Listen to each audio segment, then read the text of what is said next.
আসসালামু আলাইকুম প্রিয় দেশবাসী। আমি খুব কম সময় লাইভে আসি। আজকে একটা নিউজ দেখার পরে আর নিজেকে ধরে রাখতে পারলাম না।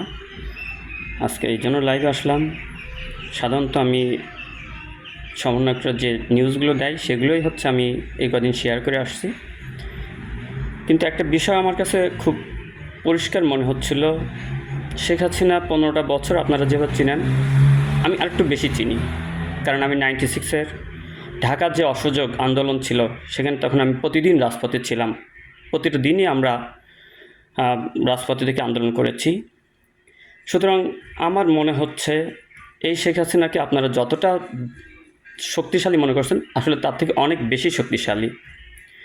সে আসলে একটা জাত সাপের মতো, যাকে গোখরা সাপও বলা হয়। এই সাপটা শুনেছি এমন, ওকে মারলেও হয় না, ওকে মেরে আগুন দিয়ে পুড়িয়ে তারপরে মাটির নিচে চাপা দিতে হয়। তার দাঁতের যে বিষ, সেই বিষও নাকি মাটিকে বিষাক্ত করে ফেলে। সুতরাং আজকে আমি পিনাকি দাদার যে ভিডিও দেখলাম, ইলিয়াস ভাইয়ের যে ভিডিও দেখলাম, তাতে মনে হচ্ছে তারা বিজয় সন্নিকটে দেখতেছে। আমি দেখতেছি আরও একটু দূরে। আরও রক্ত ঝরবে, আমাদেরকে আরও রক্ত ঝরাতে হবে। মনে হচ্ছে এত সহজে সে ছাড় দিবে না। আমার সন্তানদের উপর আমার খারাপ লাগে, আমার ভাই বোনদের জন্য আমার খারাপ লাগে। কিন্তু মাঠের কনসেন্ট্রেশন নষ্ট করা যাবে না। সমন্বয়করা যেভাবে বলছে আপনারা সেভাবে মাঠে নেমে আসুন। মাঠের নির্দিষ্ট জায়গাগুলোতে আপনারা অবস্থান করেন, বিচ্ছিন্ন হবেন না। আসার সময় অবশ্যই সাথে 3 ফুট বাঁশের লাঠি অথবা রড অথবা যার যেটা আছে সেটা নিয়ে আসবেন। খালি হাতে কখনোই আসবেন না। এখন আর সেই দিন নেই। আপনি ভালো মানুষ, আপনি শান্ত মানুষ, আপনি মানে এ জাতিকে আপনি আঘাত করতে চান না, কিন্তু সেই দিন আপনাকে দিবে না। এই কুত্তা লীগ, জানোয়ার লীগ, অসম্ভব জানোয়াররা এই দেশটাকে হায়নার মতো ছুবলে খাচ্ছে। তাদের রক্ত ঝরাতে একটু কষ্ট হয় না, তাদের কোনো মায়া দয়া নেই। অমানুষ, একবারে জানোয়ার যাকে বলে, হায়না।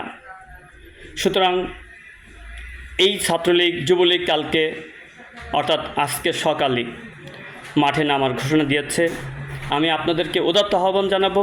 আমি আমার আত্মীয় স্বজন, আমার বন্ধুবান্ধব, আমার সন্তান যে যেখানে আছে সবাইকে আমি মাঠে নামার জন্য কালকে বলবো। অবশ্যই আপনারা মাঠে নামবেন।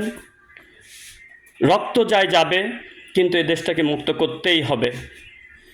এদেশ মুক্ত না করলে এটা ইন্ডিয়ার হাতে চলে যাবে, এবং আজ হোক কাল হোক আমরা ইন্ডিয়ার বশত্ব স্বীকার করতেই হবে।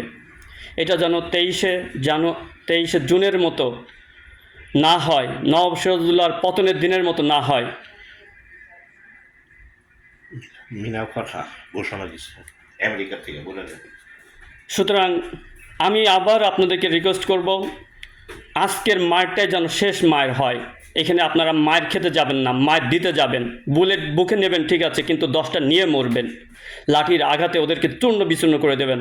ওরা যেভাবে লগি বৈঠা দিয়ে আমাদেরকে মেরেছিল, যেভাবে ওরা হেফাজতকে মেরেছে, ওরা যেভাবে আর্মি অফিসারকে বাছাই করা দেশপ্রেমী সৈনিকদেরকে ওরা হত্যা করছে, ওরা জামাত নেতাদেরকে মেরেছে, ওরা বিএনপি নেতাদেরকে মেরেছে, ওরা স্কুল ছাত্র নিরাপদ আন্দোলনের সময়, নিরাপদ সড়ক আন্দোলনের সময় ওরা হচ্ছে এই হেলমেট বাহিনী, এই কুত্তা লীগ, জানোয়ার লীগ, ছাত্রলীগ, এরা হচ্ছে এই সন্তানদেরকে মেরেছিল।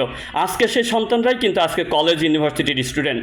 সুতরাং আজকে আপনাদের সময় এসেছে সেই চূড়ান্ত হামলাটা করার, সেই চূড়ান্ত আঘাত হানার। আমি আপনাদেরকে উদাত্ত আহ্বান জানাচ্ছি। আমার আত্মীয় স্বজন, আমার বন্ধুবান্ধব, আমার শিক্ষক, আমার ছাত্র যে যেখানে আছেন সবাই মাঠে নেমে আসুন এবং চূড়ান্ত আঘাত হানুন। আর সময় দেওয়া যাবে না। জাত সাপ, গোখরা সাপকে মারতে হবে, পোড়াতে হবে, মাটির নিচে চাপা দিয়ে, তবেই আমরা ঘরে ফিরব ইনশাআল্লাহ। আল্লাহ আমাদেরকে কবুল করুন। আর অবশ্যই কালকে বেরোনোর সময় 2 রাকাত নামাজ পড়বেন, তাসবিহ তাহলিল করবেন, আল্লাহকে ডাকবেন, এবং নিজের প্রোটেক্টটা অর্থাৎ আপনাদের যদি কারোর বই খাতা থাকে বুকে বাঁধবেন, পিঠে বাঁধবেন। মায়ের দিয়া না, মায়ের খাওয়া না, মায়ের দিয়ে আসতে হবে। মাস্ট বি মায়ের দিয়ে আসতে হবে। এই জানোয়ারদেরকে খালি হাতে ঘরে ফিরতে দিবেন না। সবাইকে আমি উদাত্ত আহ্বান জানিয়ে শেষ করছি। আল্লাহ আমাদেরকে কবুল করুন, দেশের জন্য কবুল করুন, ইসলামের জন্য কবুল করুন। আল্লাহ আমাদেরকে মাফ করুন, ক্ষমা করুন। এই জাতিকে স্বৈরাচার শেখ হাসিনার হাত থেকে হেফাজত করুন।